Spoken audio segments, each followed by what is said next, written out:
ស្នើថ្មីទឹកដីចាស់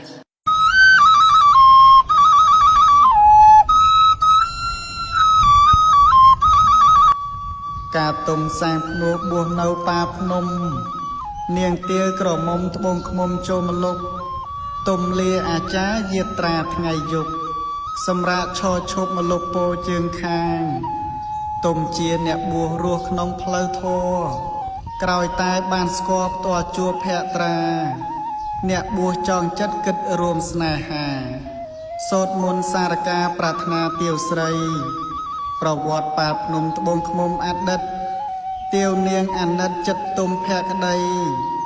បើបងជាទុំតើមុំប្រណីដោយទាវដែលអីថ្លៃថ្លើមដួងចិត្ត